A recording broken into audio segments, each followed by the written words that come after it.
पिछले हफ्ते supreme court ने वही बात बोली जो हिमाचल के लोग सालों से सोचते आ रहे हैं कि Himachal will vanish in thin air. मतलब पूरा का पूरा हिमाचल एक दिन भारत के मैप से गायब ही हो जाएगा। और ये सिर्फ खराब मौसम की बात नहीं है, ये पूरा का पूरा एक इकोलॉजिकल क्राइसिस है। कोर्ट ने कहा कि धड़ल्ले से हो रहा कंस्ट्रक्शन, अनरेगुलेटेड टूरिज्म, पेड़ों की कटाई और इंसानी गतिविधियों ने पूरे स्टेट को एकदम खत्म होने की राह पर डाल दिया है। ये सब तब शुरू हुआ जब pristine hotels and resorts private limited ने सुप्रीम कोर्ट में स्पेशल लीव पिटीशन फाइल की, हाई कोर्ट के उस फैसले को चैलेंज करने के लिए जिसमें 6 जून 2025 को श्री तारा माता हिल, जो कि शिमला में है, उसको ग्रीन एरिया डिक्लेयर कर दिया गया था। यानी कि वहाँ हर तरफ से कंस्ट्रक्शन पर रोक लगा दी गई थी।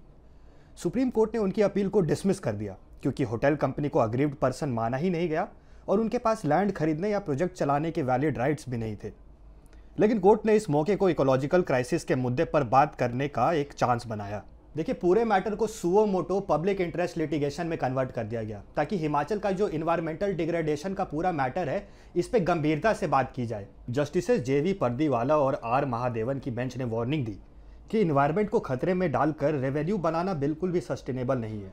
अगर चीज़ें ऐसी ही चलती रही तो वो दिन दूर नहीं जब पूरा का पूरा हिमाचल प्रदेश देश के मैप से गायब ही हो जाएगा, जैसे हवा में गायब हो गया हो।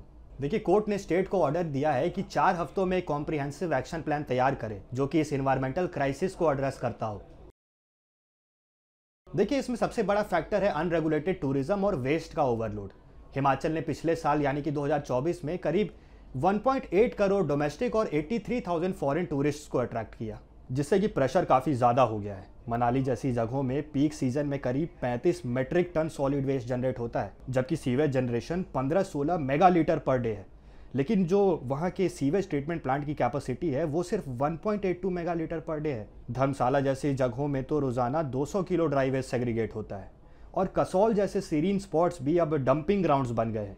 सोशल मीडिया पे आप वायरल वीडियोस भी देख सकते हैं जहां दियोदार और पाइन के घने जंगलों के बीच फैला हुआ कूड़ा बहुत ही सुंदर लगता है। दूसरा बड़ा फैक्टर है 4 लेन रोड्स की ब्लास्टिंग और हाइड्रो पावर टनलिंग। देखिए, इंफ्रास्ट्रक्चर के चक्कर में पहाड़ों में धड़ल्ले से ब्लास्टिंग की जा रही है, जिस वजह से जो पहाड़ों की मिट्टी है वो काफ़ी ज़्यादा लूज हो चुकी है। देखिए, बैस मनाली 4 लेन रोड जैसे प्रोजेक्ट्स ने फ्लड प्लेन्स और रिवर इकोसिस्टम्स को पूरा ही डिस्टर्ब कर दिया है। और बाढ़ में तो ये रोड्स पूरे के पूरे ही बह जाते हैं। किन्नौर और हिमाचल के और भी जगहों में 3000 से भी ज़्यादा हाइड्रो पावर प्रोजेक्ट्स चल रहे हैं, जिससे कि लैंडस्लाइड्स और भी ज़्यादा होने लगे हैं। तीसरा बड़ा रीज़न है डिफॉरेस्टेशन, यानी कि पेड़ों की कटाई। देखिए, 2021 India state of forest report के मुताबिक हिमाचल का पूरा एरिया करीब 55,673 स्क्वायर किलोमीटर का है, जिसमें से 37,033 स्क्वायर किलोमीटर रिकॉर्डेड फॉरेस्ट्स हैं।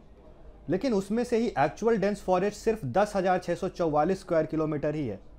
1991 से 2021 तक फॉरेस्ट कवर में करीब 31% का इंक्रीज भी देखा गया है, लेकिन जो डेंस फॉरेस्ट है उसमें सिर्फ 15% की ग्रोथ ही मिली।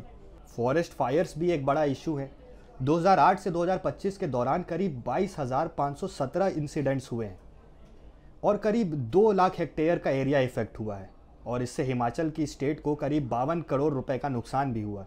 और चौथा बड़ा फैक्टर है रिवर बेड माइनिंग, यानी कि रेत का खनन। देखिए, स्पीति वैली में इलीगल माइनिंग से जो वहाँ की लोकल नदियाँ हैं उनका जो नेचुरल कोर्स है वो पूरा का पूरा शिफ्ट ही हो चुका है। और इलीगल माइनिंग से बैस नदी में तो ये हालात हैं कि कई जगहों पर लोग उस नदी को पैदल ही क्रॉस कर जाते हैं। एक कमेटी रिपोर्ट ने दिखाया कि बैस बेसिन में टोटल 131 स्टोन क्रशर्स हैं, जिसमें से 68 बिना परमिशन के ही चल रहे थे और सिर्फ 50 के पास ही वैलिड लाइसेंस था।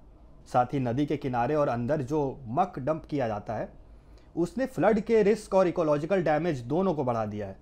इसी के रिस्पॉन्स में अगस्त 2023 में हिमाचल गवर्नमेंट ने बैस बेसिन के अंदर सभी स्टोन क्रशर ऑपरेशंस पर बिल्कुल ही बैन लगा दिया। देखिए, सिर्फ उन्हीं माइनिंग प्रोजेक्ट्स को टेम्पररी एग्जेम्पशन दी गई है जो पहले से ही लीगल लीज होल्ड कर रहे थे। देखिए, अब इन्हीं फैक्टर्स के नतीजे हैं जो हम आजकल नेचुरल डिजास्टर्स के रूप में देख रहे हैं। सिर्फ 2018 से 2025 के बीच 5000 से भी ज़्यादा लैंडस्लाइड्स, 148 क्लाउड बर्स्ट्स और 294 फ्लैश फ्लड्स फेस किए हैं हिमाचल ने। ये सिर्फ नंबर्स नहीं है, ये इस बात का सबूत है कि पहाड़ों का नेचुरल बैलेंस बिल्कुल बिगड़ सा गया है। सिर्फ 2025 के मॉनसून में ही 300 के आसपास लोगों ने अपनी जान गंवा दी है। ये data Himachal state disaster management authority ने अपडेट किया था। 2023 में भी हिमाचल ने अपनी हिस्ट्री के सबसे बुरे सालों में से एक देखा था। उस साल 400 से भी ज़्यादा लोगों की जान गई थी और जो लॉसेस का एस्टिमेशन है वो करीब 10,000 करोड़ रुपए से भी ऊपर पहुंच गया था।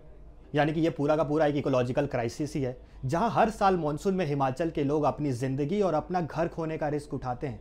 और अभी तो हिमाचल में एप्पल का सीज़न चालू हुआ है। आपको तो पता ही होगा कि हिमाचल को एप्पल स्टेट ऑफ इंडिया भी कहा जाता है। देखिए, देश का लगभग 85% एप्पल प्रोडक्शन सिर्फ हिमाचल और कश्मीर से ही आता है, जिसमें से हिमाचल का शेयर अराउंड 45% है। और इसी सीज़न में लाखों किसान अपनी रोजी रोटी सेब के बगीचों से ही कमाते हैं।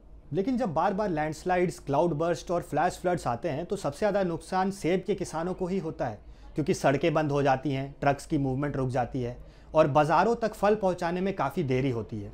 2023 के फ्लड में ही हिमाचल के एप्पल सेक्टर को करीब 1500 करोड़ के आसपास का लॉस हुआ था। इस साल भी मानसून के दौरान कई सड़कें बंद रही हैं, जिस वजह से मंडी तक फल पहुंचाने में काफ़ी डिले हुआ है और किसानों को मजबूरन अपने सेब सस्ते दाम पर बेचने पड़ रहे हैं। और सिर्फ प्रोडक्शन ही नहीं, क्वालिटी भी इफेक्ट होती है। एक्सेसिव रेन्स और वाटर लॉगिंग से सेब का जो शेल्फ लाइफ है वो काफ़ी कम हो जाता है और सेब के पौधों में डिजीज़ के खतरे भी बढ़ जाते हैं।